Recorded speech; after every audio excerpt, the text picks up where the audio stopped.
Fractals in computer graphics. We often see amazingly realistic landscapes in movies and video games. Have you ever wondered how complicated scenes like mountain ranges, flowing clouds, or branching lightning are created? Surprisingly, they often begin with simple rules repeated again and again. That idea is called fractals. Fractals are structures with a property called self-similarity, where small parts resemble the whole. The same shape repeats itself at different sizes. Because of this property, computers can create nature's complex patterns using only simple rules. It is much like growing a giant tree from a single small seed. Shapes like triangles and circles, which we learn about in school, belong to Euclidean geometry. These shapes are neat and precise, made with smooth lines and exact angles. Nature, however, is different. Clouds have blurry edges, coastlines are jagged, and lightning splits in irregular ways. To describe these forms, we need fractal geometry. So, how do computers create fractals?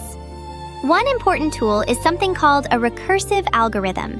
Recursion is a way of solving problems by repeating the same process over and over. It may help to think about Russian nesting dolls, where smaller dolls are nested inside larger ones. Recursive algorithms can describe very complex structures in surprisingly simple ways. Once we create a basic rule, the computer can repeat it over and over to create increasingly complex shapes. However, as the repetition continues, the computer must use more memory, which can slow things down. One famous example of recursion is the Tower of Hanoi puzzle. If there is only one disk, it takes one move. With 2 disks, it takes 3 moves. So, how many moves are needed for 3 disks? If we try it ourselves, we discover that it takes 7 moves. When we look carefully, we can see a pattern. The solution repeats the result from the previous step twice, then adds one final move. If there are n disks, we can find the answer by doubling the number of moves needed for n-1 disks, and then adding one more move. This process of solving small problems again and again is recursion. Using this idea, computers can create complex natural scenes such as mountains, trees, and clouds. They only need to store the rules instead of every single detail, which greatly reduces the amount of data that must be stored.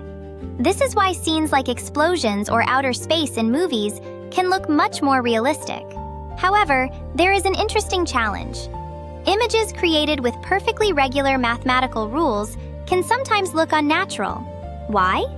Because nature itself is not perfectly regular. No 2 clouds are exactly the same, and no 2 trees are identical. That is why computer graphics often include small changes on purpose.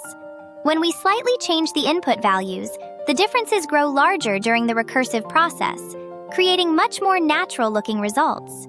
At this point, let us stop and think for a moment. Which feels more natural to you? Something perfectly regular, or something with a little irregularity? Perhaps the beauty of nature does not come from perfect order alone, but from the small irregularities hidden within it. And fractals are a powerful mathematical tool for describing that boundary.